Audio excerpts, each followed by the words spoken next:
All right, welcome back to the It's Karmic podcast with me, your host, Vika Bradford.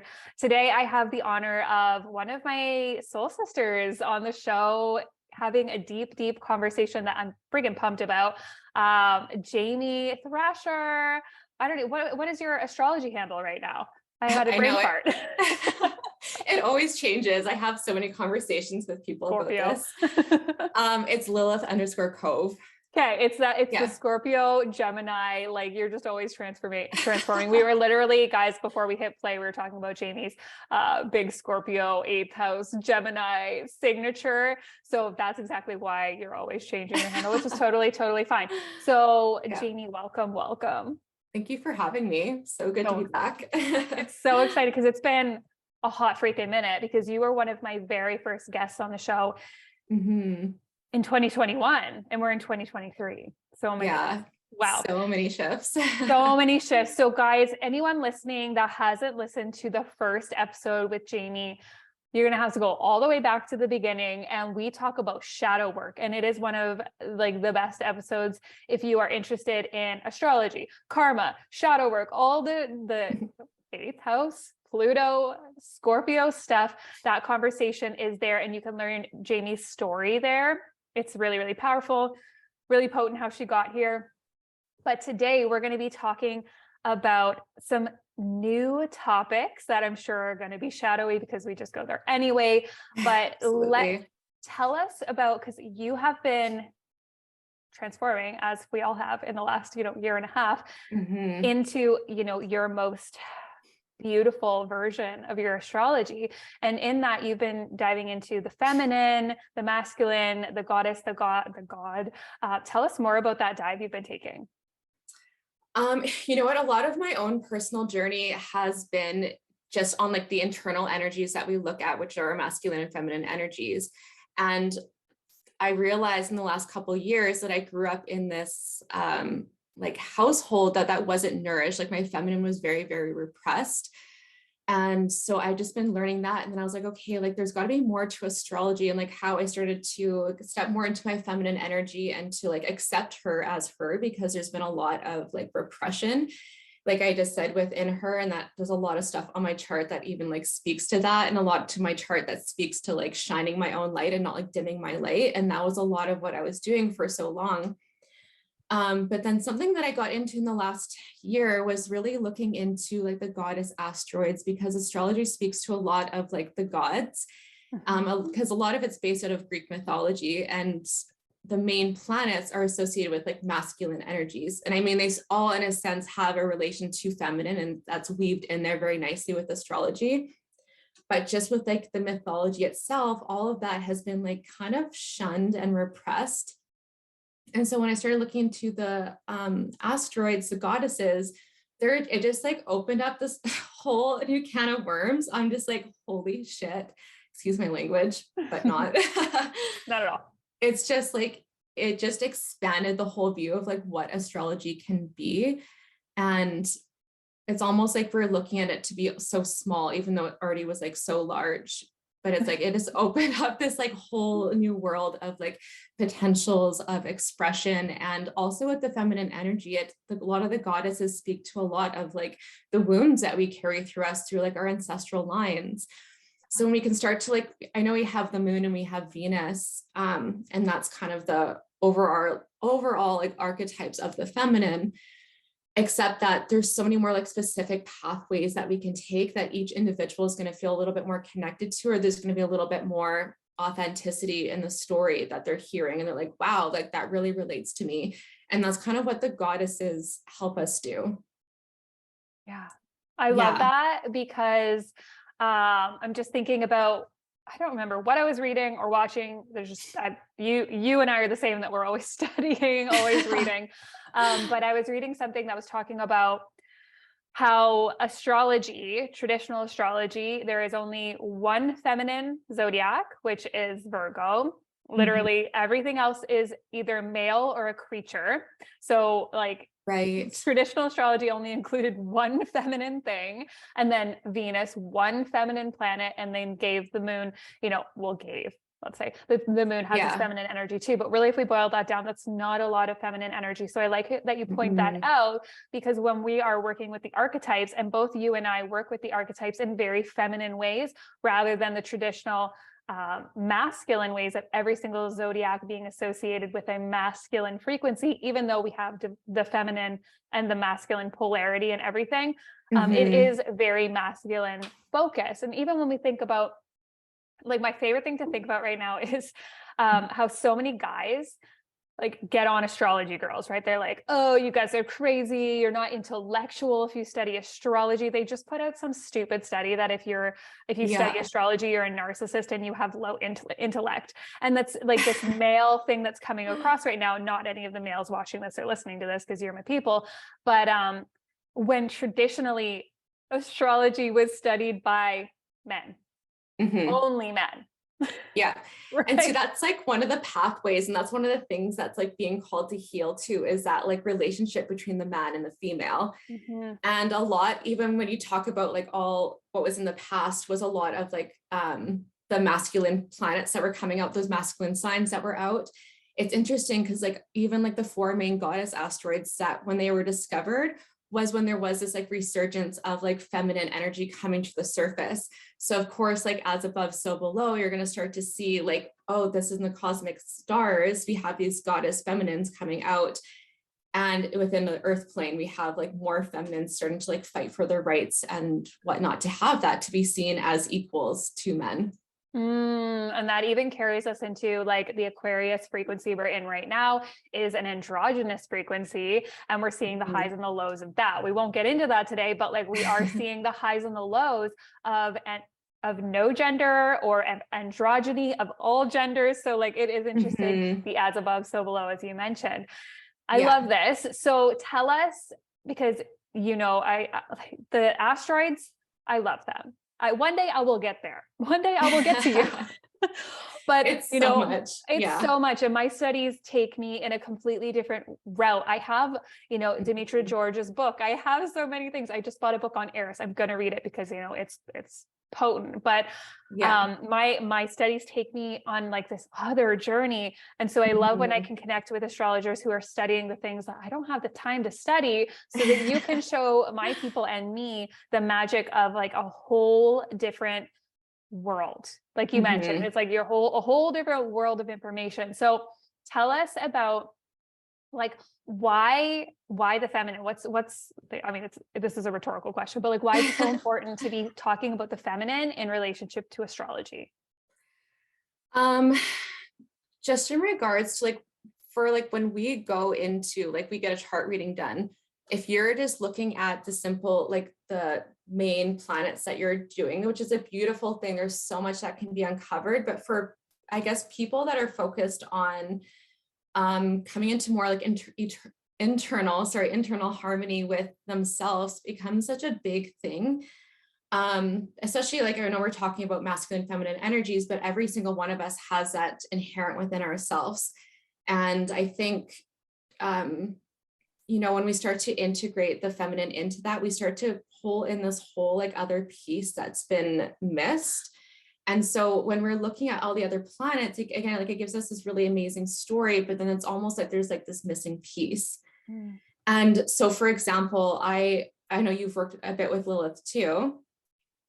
So Lilith, there's an asteroid Lilith, but also, as we know, there's also hypothetical points, and every astrologer is going to work with a different point on within that. But then what I've been actually learning about with her is like, why limit her to just one point? Right? Because she is so expansive. She is just like the wild feminine. So why would I just limit my Lilith experience on the chart to one of her points? So anyways, I pulled in one of the pieces that it was funny that I was almost like rejecting the Black Moon Lilith point. I just hadn't bothered putting it into my chart, honestly, until like a week ago.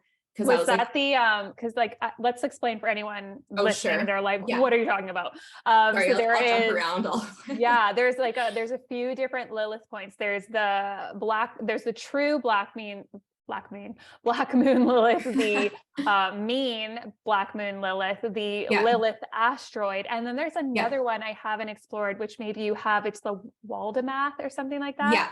Waldemath Okay. moon. And it's So like chaos.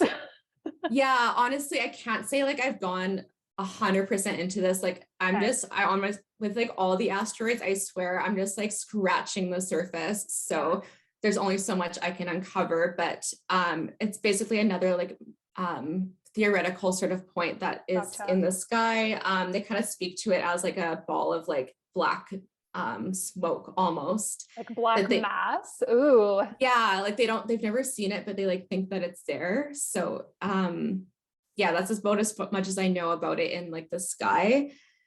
But it's still named after Lilith, and they're still bringing in these like Lilith themes. And so yeah, you can really work with all of them on your chart. I think it really comes down to the individual and which one you want to look at. But it's almost like she brings in these like 3 different levels of themes. And kind of how I've been associating this within my mind is like the maiden, the mother, the crone.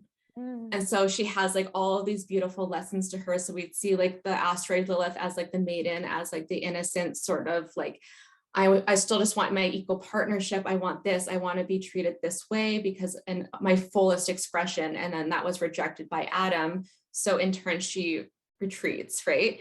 Anyways, then we have I use the true dark moon Lilith. There's so many, it's so confusing. Just for like that point, you can use her, and then for the black moon is more of or sorry, I'm getting them mixed up. I'm so sorry. It's okay. Totally. We want to use the black moon for like the mother sort of archetype, and then the dark moon Lilith for like the crone archetype. And I think that one's mostly used, I think, and that one seems to align with like that crone archetype where you're like coming to the completion of the lessons, to like the wisdom of those lessons, but there's still the pieces along the path that you can like work with. So anyways, when I looked up the black moon Lilith on my chart, I saw a world of aspects that she was making on my chart, and it just like blew open because I felt so connected to her, but it wasn't necessarily showing up super significantly on my chart. Like the dark moon Lilith is on my 3rd house with my north node. It's a very, very wide, it's like a house conjunction, I would say. But doesn't really make any really like challenging aspects to my personal planets. So it was kind of like, oh, okay, I thought I was more connected to her. And then I looked up the black moon Lilith, just like literally last week. She sits in my 4th house, conjunct my Saturn, and opposes my stellium in Leo, which has my Venus, my Mars, my Jupiter. And then she forms a trine to my sun and my Mercury. Like she just is touching like literally everything. Okay, I want to clarify here for anyone listening which one is which. So yes. So the way I'm studying it, so I just want to like make sure we're on 100% on the same page so people don't get confused. But the way I study it, and I know we've read the same book. No, that's okay, because there's so many. I want everyone to be like, got it. So we've studied the same book by, what is it, Tom Jacobs, I think, where he talks about the black moon Lilith and how there's the 2, right? The true and the mean. So when you're talking about the black moon, you're talking about those, right? Like that would be the one when you pull up your chart reader, if you're using astro.com, and you hit that Lilith in the chart reader that's already there. That's the mean Lilith, black moon Lilith. And then you would add in to have the true is the H13 asteroid. Yes. Yeah. I don't know if the one that you automatically pick, I don't know which one that is. It's the mean. I know that is for it sure. The mean? It's, okay. Yeah, it's the mean. And then the asteroid is, oh my God, I don't even know what number it is right now. 1181. Okay. And then when you're saying the dark moon Lilith, is that the Waldemath or is that the black moon is Waldemath? Yeah. Okay, so that's confusing. Just so we can get it clear. It's so confusing. Because, like Tom Jacobs and the one we use is called the black moon Lilith as well. So maybe it's just that there's the same name and it's just like the Waldemath black moon Lilith. Yeah, it's given. Okay. It's just it shares that name. So sorry, it's kind of confusing, but it's Waldemath is the same as black moon Lilith. Okay, which from that that means there is H50. I was just looking at that now. So just for anyone listening, there's 3 black moon Liliths. So one is your mean black moon Lilith. One is your true Black Moon Lilith, which is H13. And then there is the Waldemath Lilith, which is also Black Moon Lilith, H58. And the one you'll get in your automatic reader, just because there's and this is the complexity of astrology. Yeah, because so far I don't know what my point was with this, but totally no, but I think so you were going much into the complexity of looking at all of them and how it isn't just one story. It isn't just, and I do this. I haven't brought in the Waldemath or the I don't use the asteroid, but I do bring in both the true and the mean, because they are two different layers sometimes. Sometimes they're like, in my chart, my Liliths, true and mean, are 2 degrees apart or 3 degrees apart. Not a huge difference, but the aspects are. All of a sudden, I have an opposition to Mars that's really, really tight. Or there's a couple other things. But then for some people, they're in 2 different signs. So I like that you brought in that there's like Lilith herself, of course, is chaotic and complex. And there's like 4 different points we can work with here. Yeah, honestly, I think there's more than that, but probably. I was like, I think I had like 5 Lilith points on my chart the other day, or maybe like 6. My gosh. I was confused. I was like, this is too much. But like, I'm going to stick with these. That, right? What a Lilith thing to do, to be complex and have so many sides to her. So I love that. Like that's just one archetype, guys. It's like one archetype has so many different layers of you in it. And can you speak to how related that is to feminine energy? How like complexity, the chaos and complexity. Yeah. And I think like over time, and this has a lot been like my experience, is like the woman being too much. And so for years, and I'm sure like every single woman listening to this can resonate, or watching this can resonate, because it's like, we've been told that we're too much. We've been told that our emotions are too much. You have to like silence them down a little bit and just like be more like a man, like get to work, do all these things, like do the structured things. And so this is like, and this is why there's like this like resurgence of this goddess energy right now, is because every single woman is like awakening this part of herself that's like, wait a second, I am so much more than me just going to my 9-to-5 job. There is so much more to like my experience, my intuition, that's been like so restricted for so long, and the ways that I want to maybe express myself, or that sexually, creatively, or like whatever path that is to you and unique to you. I think there's like this awakening that's happening right now that's allowing us to do that. And the beautiful thing with the asteroids is that we can actually like use these to be like, okay, how is my cosmic signature showing up here? And that's the beautiful thing, like with these placements, is like sometimes we might recognize it, but other times it's like you see it on the chart and be like, oh, that makes so much sense.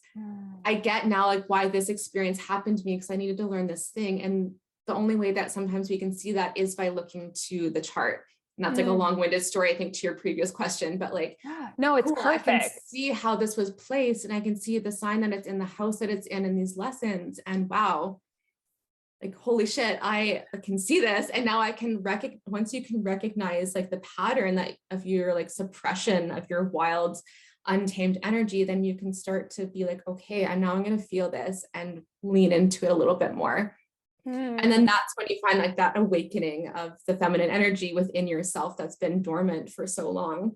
And what I liked that you said there, which felt like the Lilith having a million points, was like, I am not just my 9-to-5 job, or I am not just this, I am not just that, is even in that if we think about how, if there's that many points, it means there's like hidden things that we are constantly discovering or having to discover. So that's just one archetype of discovery, and how there are so many asteroids and so many goddesses that have their own frequencies that we're going to be more in tune with, or more or less in tune with based on them, right? So totally. I would love to know your favorite feminine asteroids that you're working with right now with yourself and your people, and then maybe we can help our people listening how they can kind of tap into those within their own chart. So I've been trying to play with so many. One of the things I will maybe like lay the groundwork with first is that like There are thousands and thousands of asteroids, and every single person has all of them on their chart. It's just a given. But the way that they're worked with is like, we're not going to look up all thousands of them. Generally, like when a reading is done, like we'll look at the main 4 goddess asteroids, and then I'll talk about that in a second. But generally what we want to do is like, we generally see more significance within the asteroids if there's like contact to one of the main, like top 3, so your sun, your moon, or your rising sign. That's going to prove to be like a more significant manifestation in your life, especially the closer the orb. So if it's at exact 0-degree orb, then you're going to feel that relationship more closely. The wider that it is going to be less so. And then of course, like if you have, okay, say if I have my Lilith conjunct my sun, my moon, and my rising, that's going to be very, very, that's a huge one, but like that's going to be very, very prominent in your life, versus if it's just like maybe conjunct one of those, it'll still be prominent, but like less so than if others were like touching more points. You kind of get the reasoning behind that. I love that you pointed that out, because I feel like a lot of people, when they start to work with the asteroid, they're like, oh my God, I have to look at all of them. And it's almost like we, like with anything, can we find somewhere to start? Let's find what's most important for you and begin there. Like when I started looking at the asteroids, pulled them all up in my chart, like we all do. I was like, oh my God, how do I look at all these? But the first one that jumped out is that Pallas is exactly conjunct my moon. So, and that's conjunct my midheaven, right? So I'm like, okay, there's something important there. So that for anyone listening, if there's something like Jamie mentioned, that is like sun, moon, rising, and then we can go on from there. Or like, the 4 angles too. Those are really like significant points. Yeah, totally. Like that mine is conjunct my midheaven. Like clearly there's a purpose here we have to dive into. So that's where you can kind of start if you're interested in that. It doesn't mean they're not significant if they're not, but it helps us ground into which one's important and which one we can maybe look at later.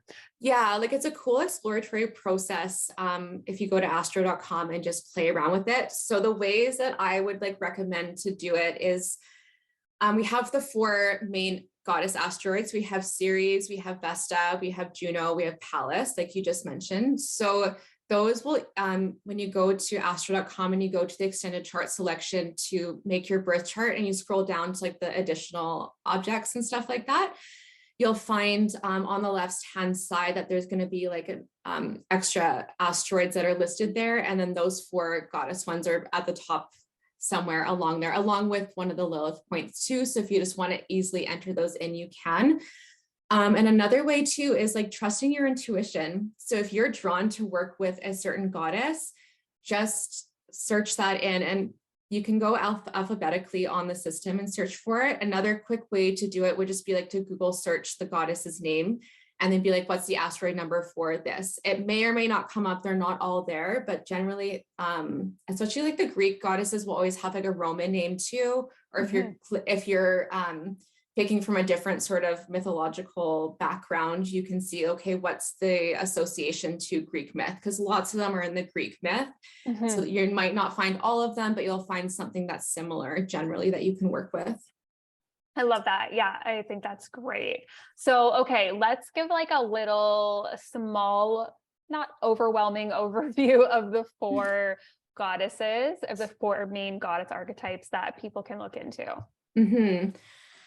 So Ceres is the goddess of grains, and she has her daughter Persephone, and she is the one who essentially her mythology has to do with the controlling of the seasons. And so within the mythology of Ceres and her daughter Persephone, Persephone is in a field one day, and I think you know this myth quite well because you've worked with Persephone, but she's in a field one day, and essentially Hades had made a deal with Zeus to make Persephone his bride. So Hades came up from the underworld, grabbed Persephone, took her down, and then she was nowhere to be found. And Ceres, also known as Demeter in Greek myth, that's her other name to her as well. She just spent like days and days looking for her daughter, didn't know where she went, was like feeling like upset about it. And then eventually she found out what had happened, or no, sorry, she had before this had happened, before she had found out, she created like famine on the earth. So no one was getting food, no one was getting nurturance or anything at all. And then eventually, since the gods weren't getting offerings, they were like, oh shoot, like Hades, you have to return Persephone to her mother, because her mother is like in despair.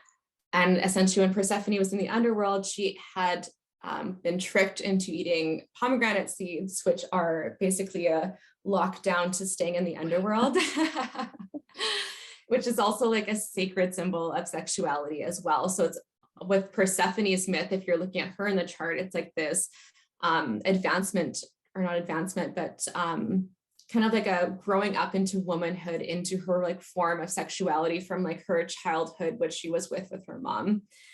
But anyway, so she had eaten the seeds, and then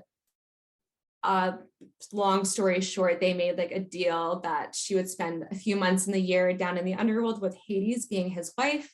And then she'd set the remainder in the upper world with her mother, and just like on the lands on the earth. And so what this myth did was create the season. So when we go into our winter season is when we have the barren lands, we have the coldness, we have the death period that surges as Persephone descends. And then when the springtime comes around is when we have the earth, or we have the food abundance, we have just like life growing everywhere. And so I'm making these probably much longer than I need to be, but when you're looking at Ceres on the birth chart, essentially it has to do with like a mother-daughter relationship. So you're looking at the themes that are going to arise with that. Generally, if there's some contact with either like Pluto, or if you look up Hades on the chart or whatnot, there might be even like a loss of a child that might come up. Ceres also has to do with food. So she relates to eating disorders and stuff like that. Interesting. So if someone has a strong signature with that, there could be something that comes up with, like eating disorders, nurturing, self-nurturance, your relationship to your mother, how you were cared for, like what you needed in a sense. It's super interesting, because as you're saying that, my Ceres is conjunct my Mercury retrograde exactly in Virgo, and in the 12th house in whole signs, and it is aspected by my Pluto. And eating disorders were an issue. That was like a whole theme. Starved of nourishment and love by my mother, like that was a whole theme. So as you're saying this, I'm like, I've never dived into this particular asteroid particularly, and I'm like, oh, there it is, and all in my 12th house too, right? So like these hidden things. So wow. So for anyone listening, like that is just like a simple understanding of something that could be impacting your life. Right. And then we start to, if we see the shadow, because Jamie and I both do shadow work with our astrology, we can see the shadow. Well, now how do we work with the shadow? So that's really, really cool. Absolutely. It can bring up so many themes. And I've had like my own, and this is why I got into Ceres, a lot of her like mythology too, because like what I experienced as a child was very like, it was very much isolating within the feminine. And my Ceres is in my 12th house as well. And it's in Libra. So that's like there, and this is kind of that brings themes back to like my purpose and like what I'm doing here too, is like there was this very again, like hidden aspect of the nurturing from the parents, because they were both very, very masculine in their essence. So it's like literally the feminine nurturing just wasn't present. It was completely gone. Right. And then I've had in the past, I had like huge transits that I had my Ceres return. This happened actually in 2014. I had my Ceres return. I had Mars also transiting through the 12th house. I had Uranus opposing that in Aries. I had, what else did I have at the same time? I had, I think Jupiter conjunct my Chiron in my South Node in Cancer. Anyways, but at this time, I ended up having an abortion. Wow. So it was like this whole theme, but it was like this loss of life that like I full-heartedly experienced, and it wasn't planned. It just was like came in suddenly and was like, oh my gosh. And so that's, I kind of associate that she was like right on my return point when that happened. Wow. Yeah. That's crazy. Yeah. And Mars is like one of the significators for like that kind of thing to happen. So it was like, and 12th house of loss and all of that. So yeah. Wow. That's wild. That's wild. Yeah. So, okay. Wow, that's a really intense energy. And maybe we have to do a whole other podcast on that, because I feel like there's a lot of mothers out there, even me, like, I'm like, oh no, it's conjunct my Mercury, like in my 12th house. Well, I have issues having a child one day, but that's not what we do here. Yeah. Right? That's not what we do here. Exactly. Yeah. Right. So it's the healing aspect that we can work with. Yes. It does not mean, anyone listening, that you are going to lose a child or anything like that. No. But there are indicators of areas to work with. And it, if we look in my lens of the karmic astrology, and I know you study evolutionary astrology, is like, have we lost a child in the past? Like, could it happen in this life? Exactly. 100%. It's so common now, it's terrifying. But like, I mean, not just the abortion thing, but or losing it. Miscarriages. So common now because of fertility, that could be an indicator of something that needs healing. It doesn't mean it needs to be forever, but it could be an indicator of something that needs healing. So that's a really cool thing to look at, right? Exactly. And that's the thing with these, and that's the beauty about knowing astrology. It's like, okay, I have maybe these, and that would just be like more like challenging placements or challenging transits that are going to come up that could signify something. Like, we never know what's going to happen. It's just you never know. But it's like, when we know these things, it's like we can work with it. We can be like, okay, this is on my chart, and maybe like I have these emotional themes that I haven't dealt with in my life. I haven't healed my relationship to my mother. And this was at this point in my life, I hadn't healed my relationship to my mother. I hadn't healed my relationship to myself. So of course, like, when those things start to build up, is when we're going to have these really like hard and really shitty situations that happen to us to like help us learn, because we're not paying attention. Yeah. And it's like, this could have happened in a past life, especially if it's 12th house stuff that we're talking about. Maybe not, or it could be just like a parallel, like it's similar, but not quite the same. It just, it can bring up so many different things. So many layers. And I love that it can be used for healing and for processing. And I know anyone listening to this is not in victim mentality, or you would not be listening to me, because I'm going to call you out on it. And that means like, but we can look at it and say, okay, there's an area of healing here. So I love this. Let's look Pallas, because it's interesting. It's right on my moon. I love Pallas. And I don't know if it's because it's on my moon and like, I can't see it. You know what I mean? Like, because it's subconscious. I have no connection when I think about the goddesses. Okay. For me, it was always Aphrodite, Persephone, the Lilith. These were always my girls. Pallas is literally conjunct my moon. And I'm like, I don't see you. So let's talk about her and let's see what comes up here. Yeah. Well, I love the like mythology around it, not based off, like, I don't really like what happened in the mythology, but I think the story itself is really, really cool. So she was born from Zeus's head. Okay. Yes, she was that one. I remember now. And so there like starts this theme with her where it's like, and the shift from like the matriarchal society to the patriarchal society, right? Oh, interesting. So she was no longer born from a female's body, but she was born from the masculine mind. Wow. Okay. And she's the goddess of wisdom, right? Yes, goddess of wisdom. Yeah. So she was literally not, okay, let's just think about that for a second. Let's just think about that in relationship to today being what it is. She technically there was no need for a woman. There's no need for a womb. So I'm just going to put that out there. And now you just continue with the myth.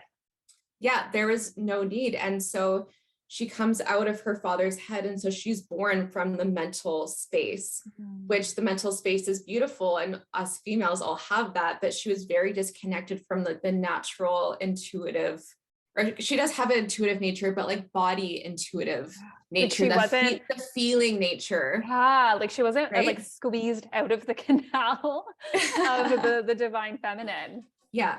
Okay. And so she essentially lived her life trying to like win the affection of her father. Like she wanted to do everything to like win his approval. So she was constantly like going to battle and like doing these things. And she's known as like a mediator as well. And so she wanted to like rank herself up higher. And that's such a like mind kind of like ego thing to think of, is like, I want to be the highest in the ranks. And we can see that even today in our culture where like, it's not a bad thing, but a lot of like females in the business world are wanting to like build themselves up, but that's a very masculine type quality. Yeah, no, I'm reading a book right now, which is a beautiful book. It's called I think it's called You Are the Mountain or The Mountain Is You. Beautiful Okay. book, but she's so left-brained that sometimes, so Josh and I are reading it together every night before bed. I like flip out because I love the book. And then she'll say things like, you cannot trust your intuition. You cannot trust your inner wisdom. Your intuition is a liar and things like this. And I get really agitated where I'm like, that's like way too left brain. So that's making me think of Athena being like way too far in the left brain, the masculine brain. Yeah. So it was just like this full like denial of her feminine energy, right? She didn't want to associate with like the female goddesses. She just wanted to like take control over. And so we can kind of, there's more to the myth too, but we can see this too, like when you're speaking about like your Pallas conjunct your moon. And so this is where we can come up with like daddy issue stuff. I don't know if that's a thing for you. No. Yeah, absolutely. 100%. Right. So it's like there's either, and I have this too, like I have her conjunct my MC as well. So she's very prominent on my chart placement too. But you can kind of get like both sides of the story where it's like the daddy's little girl, like I want to do everything for you. And it's almost like a fighting for the affection of the father versus like the mother, right? You want to like win more affection than your mother's getting from your father. It's kind of like that vibe. Calling me out here. Yes. Or there's like, it can also go in this other direction where it's like the tomboy kind of energy. So she has to do with androgyny as well. And kind of like that settling of like the feminine energy and turning that into a tomboy energy. So someone might take that path and almost try to take in the role of like the male child or the son or something like that to do what the father wants to do. Because there's an aspect to her that's like seeking her father's approval. I can totally see that. And it's interesting too that you say like that difference between the dad and the mom, especially with that conjunct my moon, because like I get my mom's approval no matter what. My dad, not even interested in what I do for a living. Doesn't even know, has no idea because he has no interest. Yet he'll have a full conversation with Josh, my husband, about his work. It's like, how was work? Like, tell me about what you're doing right now. No conversation. And so there is like daddy issues. I'm just like, you're not even interested in the legacy I'm building here. So that is freaking fascinating, guys. Anybody listening, I hope your minds like are blowing right now. And I hope you're looking at your chart. I know you guys are looking at your charts right now being like, oh, where are my daddy issues? And I think we can even, this kind of brings up this like thought in me too, where you say your dad's like not even interested in like what you actually do. And we could probably see this like on his chart too, where maybe he has something that's actually conjunct even Pallas, Athene, right? So where his focus of the feminine is on this, like that aspect of her, the tomboy girl, the one who's doing all the things that he wants. Right. Interesting. Yeah. And it's always felt like that, like, you know, I've got Saturn and Capricorn and retrograde and a whole bunch of other things that are like daddy issues, looking for daddy's approval. Oh my God. So, okay, this is really, really cool. So everyone go dive into your Pallas, take those themes. So we've got two more, right? Juno and what's the other one? Juno and Vesta. Yeah. Actually, one more thing I wanted to share with the Pallas myth, which is just a part of like the severing of like feminine sexuality as well, is her pairing with Medusa. Okay, I was thinking about that too, because she's part of the reason Medusa became Medusa. And like, I'm kind of like, Athena, you're a little bit of a bitch. All the goddesses and all the gods were a little bit of a bitch, but yeah, I mean, they all wanted like to get their own way. So they all just like did these crazy things. Temper tantrums every day. Everyone had temper tantrums. So all of Greek mythology is temper tantrums. You're like, what? You did what? You cut off someone's head. Like you literally, like she was the reason, like, she was the reason she became a Gorgon. I think she turned her into the Gorgon. So what happened was essentially Medusa, and there's a few different ways that this myth goes, but she was essentially raped by poison. And it was in one of her Athene's temples. Right. And then she blamed Medusa. She was very, exactly. So it was like, and we can see these stories too in our times now, where it's like a woman is like sexually abused or raped or something. Like, this is getting more deep than we totally maybe we can go there. But this happens, and then we have the females like hating on the other females, like, oh, you were just asking for it. You were just asking for it, or even like all energies. It's totally true. Like Oh, you were asked, or what did you do to deserve it? Or even what were just you like wearing, not or believing it. Just the sense exactly. of not believing a woman when they say that something happened to them. Like that's still a conversation. Yeah. Yeah, exactly. So like, this is kind of where this comes from. And it's like, and it was almost like Athena's shadow was like coming in, where it's like, I don't want to like see these stories. I don't want to like have to deal with this, because I want to work. I'm so focused on my mind, and I don't want to see the sexuality piece, because she was very just like disconnected from that.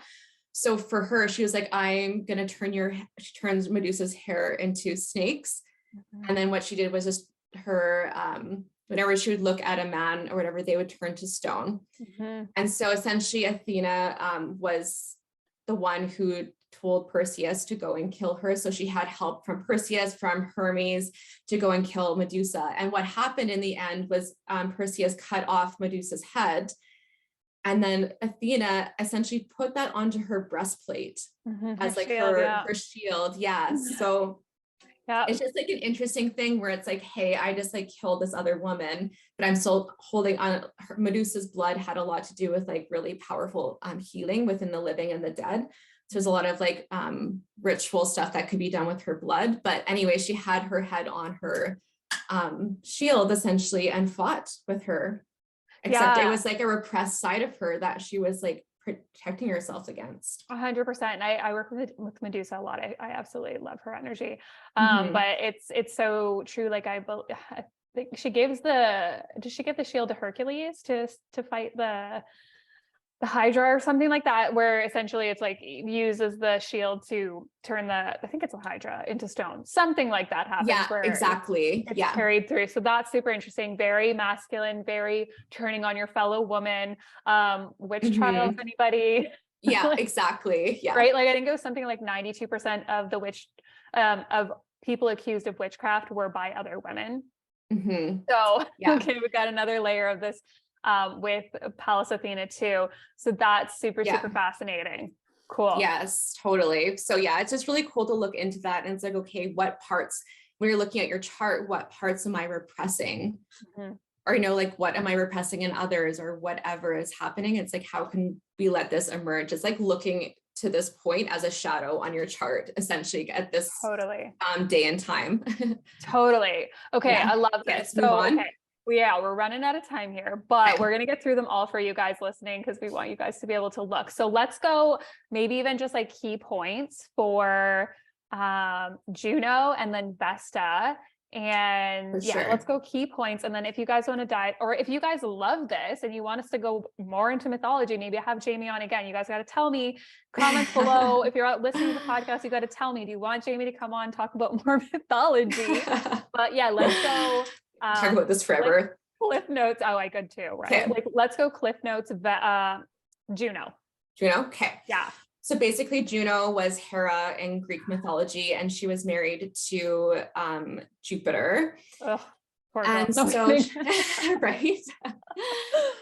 So basically, her story is just like she was the devoted wife. So what she has to do in astrology is just your partnerships that you have in your life. It could be romantic partnerships. It's very much associated with like the seventh house kind of themes. Okay. That you would look at. So it's like, who are my partners? Who am I attracted to? What do I need out of partnership? That kind of stuff. And a lot of her story was like her, you know, being the devoted wife, and yet she was always cheated on. Betrayal. And she was an angry woman. Like, with for good reason. But she did some mean ass shit. I mean, you think Athena's mean, go look into Hera's stories. Yeah. And she was doing some cruel ass things. So, okay. Totally. So there's the light and the dark. Yeah. So we can see this balance that comes into place where it's like, she wants these like equal committed partnerships. She wants to have love with her partner. She wants to be devoted to her partner. But then we see these themes in relationships where it's like, okay, I see that he's being untrue or unfaithful, or things aren't being said, then I'm getting upset because I'm not saying anything. So there's a part to both sides of this where it's like, okay, this has to be spoken about so we can find the balance, we can find that integration, and to have the like courage to leave a relationship when you need to, because she was kind of known for staying too long in this relationship when she should have just left. but instead all of her shadow sides came out and she retaliated. Ooh, that's so interesting. She in my chart is conjunct my Pluto by 5 degrees. So she's 20 degrees Scorpio for me. And I've never seen her play out in a toxic way other than I like to be obsessed about. If you don't obsess about me, I'm out. But that is an interesting thing for anyone like reading this or listening to this, listening to, or watching this is like, does this play any toxic roles in your life, right? Is this interplaying with your toxic relationships and how? Because but then there's the good of it too, is she does want to couple deeply. Yeah. So for example, even we're giving examples, like my Juno's in Aquarius in my 4th house. I'm not surprised. So like for me, I crave a lot of freedom in my relationships, and in the past when I was like very unaware of my patterns and whatnot, like I would get into a relationship and it would like be a serious one and I would run the other way. And so that was like a shadow of my Juno, which was like, okay, I'm going the other way.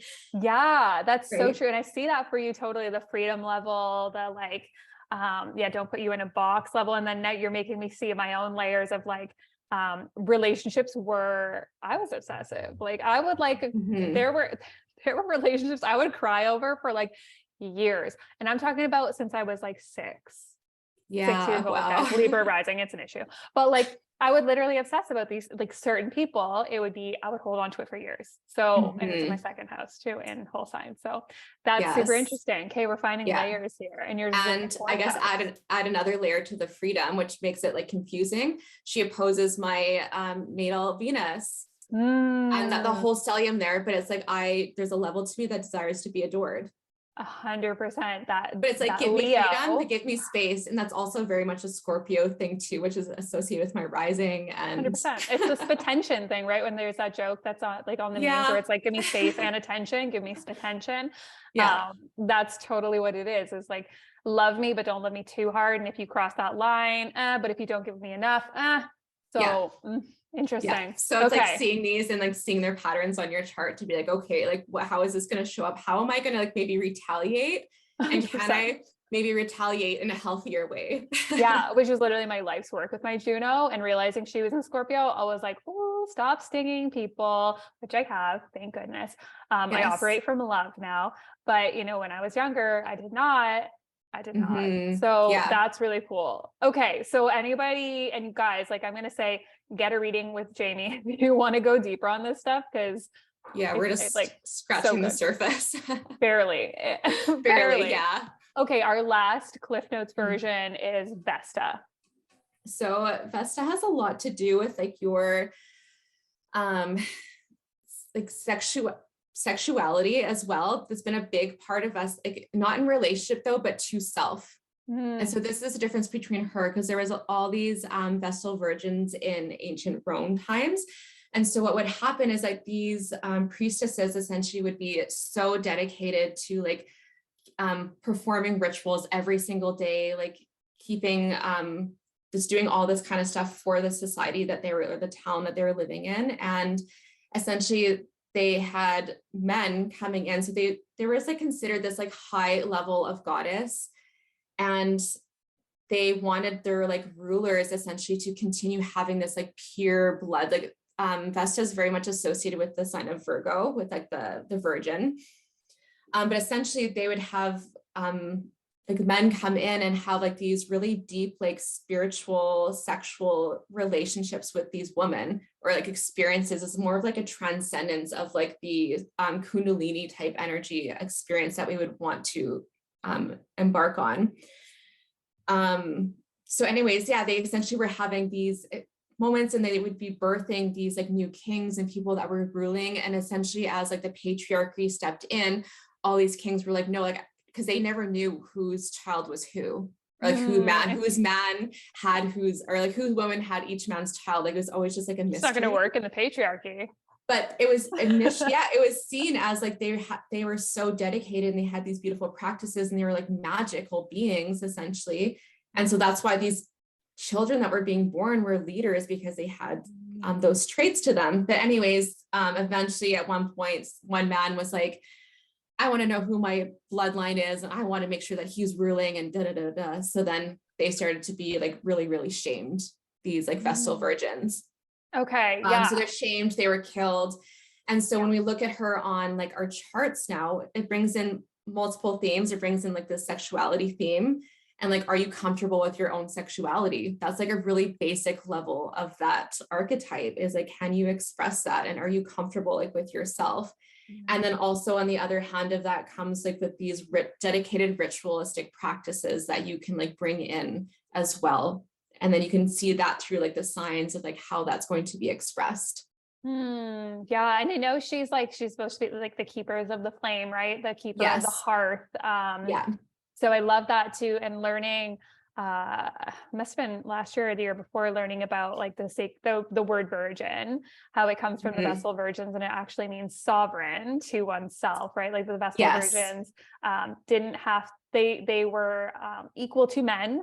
They didn't, they had their own money, they had their own property, all you had to do was work for, say, 30 years as the Vestal virgin, and then you leave very, very rich, and you can do whatever you want with the rest of your life. So it's a very interesting energy of like the keepers of the hearth and all of that. So I love that, but it's an interrelated to sexuality. So I love that you brought that layer in. Yeah. I think that's a good like way to describe it. As you said, like pure. Like purity, like within the Vestal, I think is a really important thing too, where it's like, how can I like in my mind, my body, my soul, how can I keep that flame burning strong, right? It's like the internal, like personal drive that I'm bringing.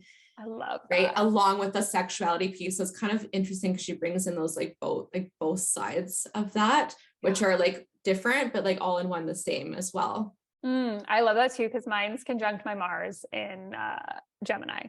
And like what keeps my sacred flame going is learning, is knowledge, is and in whole signs is the 9th house, Placidus is the 8th house, but it's like deep dives into philosophy or shadow work, and that keeps my sacred flame burning, that keeps my vessel purified. My rituals are to do with everything I'm learning. So that is like a really fascinating connection between Vesta and my own chart. Yeah, absolutely. Mine sits in my 9th house, of course, in Cancer. So it's kind of that same idea where it's like, I find a lot of my passions and my drive are like within my studies, within this like evolutionary sort of like state that I find myself in, and like learning and like traveling. That's something that like literally fills up my soul. And I love that. And like literally before we hopped on the call, I'm like, by the time I get back to Kelowna, you're going to be gone, because traveling it keeps your sacred flame pure or burning or all those good things. So, oh my God, I love this so much. There's so much we could talk about with this, so much. Okay. So we've introduced our listeners to a buttload of things to look at today. But like you said, we've just scratched the freaking surface of this, guy. So working with the divine feminine is taking your chart, it's like taking it to the next level, the next freaking level. If you guys are interested in this work, Jamie, tell everyone how they can work with you right now, where they can find you, all the good things. Essentially, you can just go onto Instagram. You can search my handle. We said it before, but it's at Lilith_Cove. You can search me there. I have the link in my bio there that you can go and book a chart reading, or just follow me on there.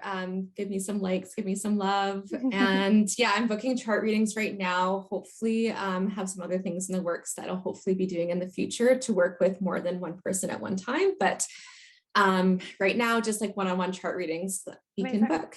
Yeah. Which is like all anybody probably wants after listening to this. They're like, I just need a reading to understand. Just those simple 4 placements is like more than an hour, but you know, you could kind of touch on everything.